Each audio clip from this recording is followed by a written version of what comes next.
दोस्तों, आप सभी का आपके अपने चैनल में स्वागत है। फ्रेंड्स, हम बात करने वाले हैं दिल्ली पुलिस कांस्टेबल एग्ज़ाम 2023 के बारे में। फ्रेंड्स, जैसा कि आप सभी को बताएं, आपका जो एग्ज़ाम स्टार्ट होने वाला है वो 14 नवंबर से स्टार्ट होने वाला है। लगभग 3 दिसंबर तक आपका एग्ज़ाम चलने वाला है। तो हम बात करने वाले हैं जीके जीएस के 50%। जैसा कि आपके एग्ज़ाम में भी 50% आने वाले हैं जीके जीएस, साथ में करंट अफेयर्स के। तो बिल्कुल इस सेट को आप बिल्कुल परीक्षा की तरह लेकर चलें और बिल्कुल इसके एंड में आपको सभी को बिल्कुल यहाँ पर कमेंट में कमेंट जरूर करना है कि आपने कितने प्रश्नों का सही जवाब दिया। तो चलिए आगे बढ़ेंगे। उससे पहले आप सभी अगर इस चैनल में पहली बार आए हैं तो चैनल को सब्सक्राइब करके घंटी के बटन को ऑल में कर लेना, ताकि जब भी दिल्ली कांस्टेबल एग्ज़ाम के लिए क्लास आए तो उसकी नोटिफिकेशन आप सभी को लगातार मिलती रहे। तो चलिए, आप सभी का फर्स्ट प्रश्न है कि सिंधु घाटी सभ्यता में घोड़े के जो अवशेष हैं वो कहाँ से मिले हैं? सुरकोटदा से, मांडा से, कालीबंगा से या फिर बनावली से मिले हैं? तो आप बताइए क्या आंसर आ सकता है आप सभी का। सिंधु घाटी सभ्यता में जो घोड़े के अवशेष हैं वो कहाँ से मिले थे? आप सभी फ्रेंड्स का करेक्ट आंसर हो जाएगा ऑप्शन नंबर ए, सुरकोटदा से मिले थे। चलिए नेक्स्ट प्रश्न की बात करें कि पैमाने की खोज ने यह सिद्ध कर दिया कि सिंधु घाटी के लोग माप तौल से परिचित थे, या फिर यह खोज कहाँ पर हुई थी? तो आपको इस प्रश्न का आंसर बिल्कुल जल्दी से देना है। आपके ऑप्शन है कि हड़प्पा है, चंदहड़ो, लोथल, कालीबंगा। इन 4 ऑप्शन में से क्या आंसर आने वाला है? पैमानों की खोज ने यह सिद्ध कर दिया था कि जो सिंधु घाटी सभ्यता के लोग थे, वहाँ के जो निवासी थे, उनको यहाँ पर माप तौल की जितनी भी चीज़ें थी उनको जानकारी थी। तो ये खोज कहाँ पर हुई थी, ये प्रश्न आपसे पूछा जा रहा है। तो आप सभी का करेक्ट आंसर हो जाएगा ऑप्शन नंबर सी, लोथल यहाँ पर करेक्ट आंसर हो जाएगा। नेक्स्ट है कि हड़प्पा कालीन समाज किन वर्गों में विभक्त था? ऑप्शन है शिकारी, पुजारी, किसान, क्षत्रिय, विद्वान, योद्धा, व्यापारी, श्रमिक, ब्राह्मण, क्षत्रिय, वैश्य, शूद्र, राजा, पुरोहित, सैनिक और शूद्र। तो फ्रेंड्स, क्या आंसर रहेगा आप सभी का? हड़प्पा कालीन समाज किन वर्गों में विभक्त था? आप सभी फ्रेंड्स का करेक्ट आंसर होगा ऑप्शन नंबर बी, विद्वान, योद्धा, व्यापारिक और श्रमिक। यहाँ पर करेक्ट आंसर हो जाएगा। नेक्स्ट है कि राष्ट्रपति को अध्यादेश जारी करने की जो शक्ति है वह किस अधिनियम के द्वारा दी गई है? भारत सरकार अधिनियम 1919, भारत सरकार अधिनियम 1935, भारतीय परिषद अधिनियम 1909 या फिर भारतीय स्वतंत्रता अधिनियम 1947। तो राष्ट्रपति को अध्यादेश जारी करने की जो शक्ति है वह किस अधिनियम के द्वारा दी गई? सही आंसर है आप सभी का ऑप्शन नंबर बी, भारत सरकार अधिनियम 1935 करेक्ट आंसर हो जाएगा। नेक्स्ट पर्सन की बात करेंगे, उससे पहले बात करें। नेक्स्ट पर्सन है किस अधिनियम के द्वारा केंद्र में द्विसदनीय विधानसभा बनाई गई है?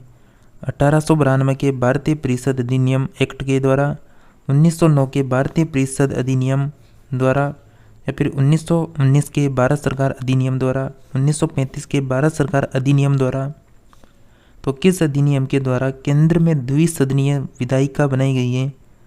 सही आंसर हो जाएगा ऑप्शन नंबर सी, 1919 के भारत सरकार अधिनियम द्वारा। नेक्स्ट है कि निम्नलिखित में से कौन सा अगस्त 1946 में गठित प्रथम अंतिम सरकार का सदस्य नहीं था? सी राजगोपालाचारी, डॉक्टर राजेंद्र प्रसाद, श्री एस राधाकृष्णन या फिर जगजीवन राम। तो निम्नलिखित में से कौन सा यहाँ पर अगस्त 1946 में गठित प्रथम अंतिम सरकार का सदस्य नहीं था? Correct answer option number C हो जाएगा, एस राधाकृष्णन। नेक्स्ट है कि निम्न में से कौन सी संसद की स्थायी सदन है? लोकसभा, राज्यसभा, विधान परिषद, विधानसभा। कौन सी यहाँ पर संसद की स्थायी सदन है? करेक्ट आंसर हो जाएगा ऑप्शन नंबर बी, राज्यसभा आप साथियों का करेक्ट आंसर होगा।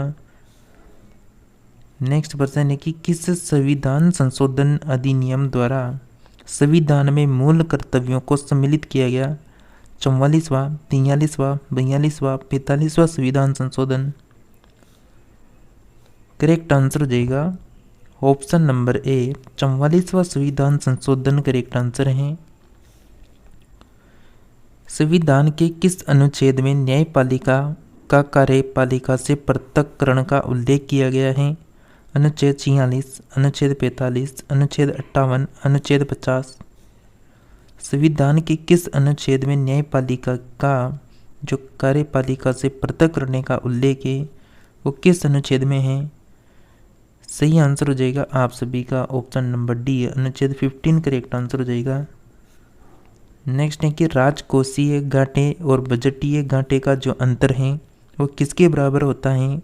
सार्वजनिक ऋण के, यानी राजस्व घाटा के, प्राथमिक घाटा के या फिर मूल्यह्रास के।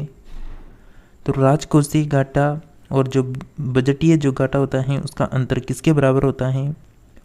सही आंसर हो जाएगा सार्वजनिक ऋण के। नेक्स्ट है कि किसी स्थान पर उच्च ज्वार भाटाओं में कितना अंतर होता है? 12 घंटे, 12 घंटे 24 मिनट, 15 घंटे 30 मिनट, 24 घंटे का।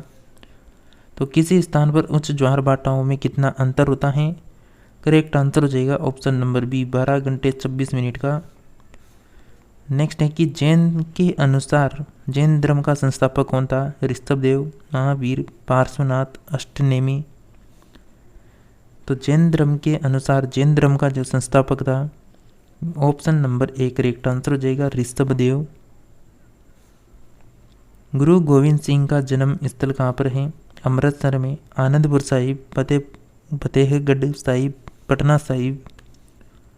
गुरु गोविंद सिंह का जो जन्म स्थल है option number D Patna Sahib correct answer होगा। इनमें से कौन संविधान सभा की ड्राफ्टिंग कमेटी का अध्यक्ष था? B Shiva Rao, B R Ambedkar, Sachchidanand Sinha, B N Rao.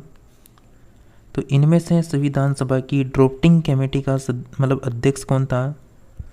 आप सभी का करेक्ट आंसर हो जाएगा B R Ambedkar correct answer है, भीमराव अम्बेडकर। नेक्स्ट है ईस्ट इंडिया कंपनी की स्थापना किसके शासनकाल में हुई? जहांगीर, अकबर, शाहजहां, औरंगजेब। आप सभी का करेक्ट आंसर हो जाएगा option number B, Akbar correct answer हो जाएगा। भारत में अभी तक कितनी बार वित्तीय आपातकालीन घोषणा की गई है? 1 बार, 2 बार, 3 बार, कभी नहीं। तो भारत में अभी तक कितनी बार वित्तीय आपातकाल की घोषणा की गई? डी ऑप्शन करेक्ट आंसर होगा, कभी नहीं। डी यानी कि संरचना खाली स्थान है? शंकुआकार, सर्पिलाकार, गोलीय, दोहरी कुंडली। तो डी यानी कि संरचना बिल्कुल करेक्ट आंसर होगा, दोहरी कुंडली करेक्ट आंसर हो जाएगा। नेक्स्ट है कि पीर पंजाल रेंज इनमें से किसका हिस्सा था? हिमाद्री, निम्न हिमालय, शिवालिक, पूर्वांचल। तो पीर पंजाल रेंज इनमें से किसका हिस्सा था? आप सभी का करेक्ट आंसर हो जाएगा option number C, Shivalik correct answer होगा फ्रेंड्स। चलिए आप सभी के लिए नेक्स्ट प्रश्न है, इनमें से कौन एक शास्त्रीय नृत्य शैली नहीं है? भरतनाट्यम, कथकली, ओडिसी या फिर गरबा। तो इनमें से कौन एक शास्त्रीय नृत्य शैली नहीं है पूछ रहा है। करेक्ट आंसर हो जाएगा गरबा, ऑप्शन नंबर डी हो जाएगा। ये भारतीय शास्त्रीय नृत्य शैली नहीं है। नेक्स्ट प्रश्न है, निम्नलिखित में से कौन सा एक गैर परंपरागत ऊर्जा स्रोत नहीं है? यहाँ पर परमाणु ऊर्जा, सौर ऊर्जा, पवन ऊर्जा, ज्वारीय ऊर्जा। तो कौन सा एक गैर परंपरागत ऊर्जा स्रोत नहीं है? सही आंसर हो जाएगा परमाणु ऊर्जा। ईस्ट इंडिया कंपनी के द्वारा भारत से धन का निष्कासन सबसे अधिक किस रूप में किया गया था? मुद्रा के रूप में, धातु के रूप में, वस्तुओं के रूप में, दस्तावेजों के रूप में। तो ईस्ट इंडिया कंपनी के द्वारा भारत से जो धन का निष्कासन किया गया था वो सबसे ज़्यादा किया गया था वस्तुओं के रूप में। नेक्स्ट है, निम्न में से कौन एक अवसादी चट्टान है? ग्रेनाइट, संगमरमर, बलुआ पत्थर या फिर बेसाल्ट। आप सभी का करेक्ट आंसर हो जाएगा एक अवसादी चट्टान है, बिल्कुल बलुआ पत्थर करेक्ट आंसर होगा। किस पुष्प मतलब किस में पुष्प एक लिंगी होते हैं? मटर में, कीरा में, टमाटर में, प्याज में। तो किस में पुष्प एक लिंगी होते हैं? आप सभी का करेक्ट आंसर हो जाएगा ऑप्शन नंबर बी, कीरा यहाँ पर करेक्ट आंसर होगा। नेक्स्ट है कि संसार में ताजे पानी की सबसे बड़ी झील लेक सुपीरियन कहाँ पर स्थित है? भारत, कनाडा, रूस, संयुक्त राज्य अमेरिका। तो संसार में ताजे पानी की जो सबसे बड़ी झील है लेक सुपीरियन, करेक्ट आंसर हो जाएगा संयुक्त राज्य अमेरिका में स्थित है। सवाना चारागाह कहाँ पाए जाते हैं? ऑस्ट्रेलिया, अफ्रीका, पूर्व एशिया, दक्षिण अमेरिका। तो सवाना जो चारागाह हैं ये कहाँ पर पाए जाते हैं? बी ऑप्शन करेक्ट आंसर हो जाएगा, अफ्रीका में पाए जाते हैं। नेक्स्ट प्रश्न है कि क्षुद्र ग्रह सूर्य के चारों ओर किन ग्रहों के बीच चक्कर लगाते हैं? पृथ्वी, मंगल, मंगल बृहस्पति, बृहस्पति शनि, शनि या फिर यूरेनस। क्षुद्र ग्रह सूर्य के चारों ओर किन ग्रहों के बीच चक्कर लगाते हैं? मंगल और बृहस्पति करेक्ट आंसर हो जाएगा। चलिए नेक्स्ट है कि यानी क्वाशियोरकोर बीमारी किसकी कमी के कारण होती है? कार्बोहाइड्रेट, शक्कर, प्रोटीन, सोडियम। करेक्ट आंसर है option number C, protein correct answer हो जाएगा। राज्यसभा में सदस्य बनने की न्यूनतम आयु सीमा है 25, 30, 35 वर्ष, 40 वर्ष। राज्यसभा में सदस्य बनने की न्यूनतम आयु सीमा क्या है? बी करेक्ट आंसर हो जाएगा आप सभी का 30 वर्ष होनी चाहिए। निम्नलिखित में से किसे भारत का राष्ट्रपति बनने से पहले भारत रत्न पुरस्कार मिला था? Doctor Zakir Hussain, doctor Rajendra Prasad, doctor वीवी गिरी, डॉक्टर यस राधाकृष्णन। तो ऐसे कौन से मतलब यहाँ पर प्रेसिडेंट थे जिन्होंने मतलब भारत के प्रेसिडेंट बनने से पहले भारत रत्न पुरस्कार मिल गया था? सही आंसर हो जाएगा option number D, doctor yes Radhakrishnan correct answer हो जाएगा। नेक्स्ट है कि समवर्ती सूची भारतीय संविधान में कहाँ के संविधान से लिया गया? संयुक्त राज्य अमेरिका, कनाडा, आयरलैंड, ऑस्ट्रेलिया। समवर्ती सूची भारतीय संविधान में कहाँ से लिया गया है? तो बिल्कुल option number D correct answer है, ऑस्ट्रेलिया से। कथा सरित सागर के लेखक कौन है? अमर सिंह, सेमंद्र, विशाखा दत्त या फिर सोमदत्त। तो कथा सरित सागर के लेखक कौन हो जाएंगे यहाँ पर? सोमदेव करेक्ट आंसर हो जाएगा आप सभी का। नेक्स्ट है कि निम्न में से सार्वजनिक उपक्रम में कौन सा महारत्न नहीं है? BHEL, GAIL, SAIL, BSNL। तो यहाँ पर करेक्ट आंसर हो जाएगा आप सभी का BSNL करेक्ट आंसर हो जाएगा। सीसी शहर और सीरी दुर्ग का निर्माण किसने करवाया था? शेरशाह सूरी, फिरोज शाह तुगलक, अलाउद्दीन खिलजी, इल्तुतमिश। सीसी शहर और सीरी दुर्ग का निर्माण किसने करवाया? करेक्ट आंसर हो जाएगा ऑप्शन नंबर सी, AK के द्वारा, अलाउद्दीन खिलजी के द्वारा करवाया गया था। नेक्स्ट है कि प्रोटोजोआ के अलावा कौन सा एंजाइम है जो प्राणी जगत के सभी सदस्यों में मौजूद है? Pepsin, amylase, rennin, insulin. Protozoa के अलावा ऐसा कौन सा एंजाइम होने वाला है जो प्राणी जगत के सभी सदस्यों में मौजूद है? सही आंसर हो जाएगा आप सभी का option number B, amylase correct answer हो जाएगा। नेक्स्ट है कि बिहार का निम्नलिखित में से कौन सा नृत्य है जो गुजरात में किए जाने वाले गरबा के समान है? कंजरी, झूमरी, विदेशिया या जटजटिन नृत्य। तो बिहार का निम्नलिखित में से कौन सा नृत्य है जो गुजरात में किए जाने वाले गरबा के समान है? आपका करेक्ट आंसर हो जाएगा फ्रेंड्स ऑप्शन नंबर बी, झूमरी नृत्य करेक्ट आंसर होगा। नेक्स्ट है कि भूमंडलीय जलवायु परिवर्तन का मुख्य कारण क्या है? वायुमंडल में कार्बन डाइऑक्साइड की मात्रा में वृद्धि, औद्योगिक गैसों का परिवर्तन, धूल में वृद्धि, पादप आवरण में परिवर्तन। तो क्या आंसर आने वाला है आप सभी का बताइए।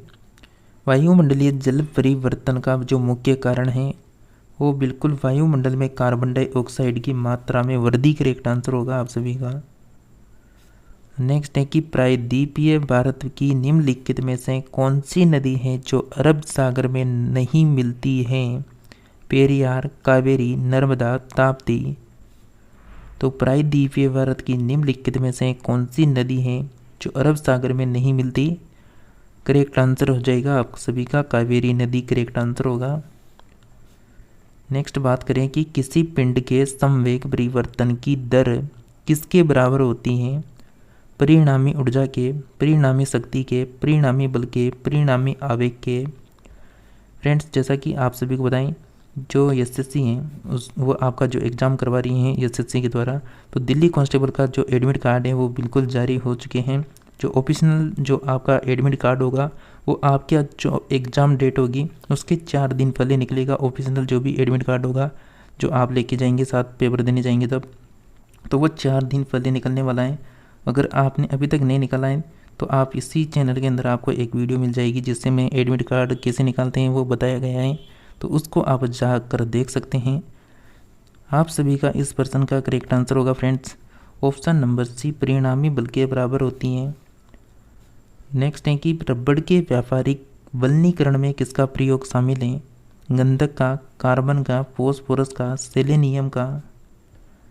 तो रबड़ के व्यापारिक वल्नीकरण में किसका प्रयोग शामिल है? गंधक करेक्ट आंसर हो जाएगा आप सभी का। निम्नलिखित में से किस एक को स्ट्रेंजर गैस भी कहते हैं? आर्गन, जीनोन, नियोन या फिर जीनान। आप सभी का करेक्ट आंसर यहाँ पर हो जाएगा ऑप्शन नंबर बिल्कुल डी करेक्ट आंसर हो जाएगा यहाँ पर। चलिए नेक्स्ट पर्सन की यहाँ पर बात करते हैं। ये दोनों यहाँ पर बिल्कुल यानी सही होने वाले हैं।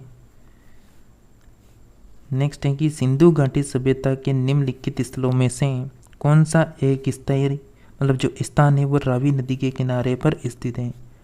लोथल है, मोहनजोदड़ो, चंदहड़ो या फिर हड़प्पा। तो सिंधु घाटी सभ्यता के निम्नलिखित स्थानों में से कौन सा मतलब एक स्थान है जो रावी नदी के किनारे पर स्थित है? देखिए फ्रेंड्स, आप सभी ने अभी तक भी इस क्लास को लाइक नहीं कर रखा है तो आप जल्दी से लाइक करके चैनल को सब्सक्राइब करके अपने दोस्तों को इस क्लास को जल्दी से शेयर करें उनको, ताकि वो भी इस क्लास को एग्जाम से पहले यानी अटेंड कर सके। तो आप सभी फ्रेंड्स का करेक्ट आंसर आ चुका है ऑप्शन नंबर डी, हड़प्पा यहाँ पर करेक्ट आंसर हो जाएगा। चलिए नेक्स्ट पर्सन है, निम्नलिखित में से किस मुगल सम्राट द्वारा आगरा की किले का निर्माण किया गया था? शाहजहां, अकबर, औरंगजेब, जहांगीर। तो किस मुगल सम्राट के द्वारा आगरा की किले का निर्माण किया गया था? अकबर के द्वारा यहाँ पर बिल्कुल option number B correct answer हो जाएगा आप सभी का। चलिए नेक्स्ट पर्सन है, गुरु अर्जुन देव के जो गुरु अर्जुन देव है वो किसके समकालीन थे? बाबर के, जहांगीर के, शाहजहां के, अकबर के। तो गुरु अर्जुन देव किसके समकालीन थे? सही आंसर हो जाएगा ऑप्शन नंबर बी, जहांगीर के समकालीन थे। चीन में लाल क्रांति कब हुई थी?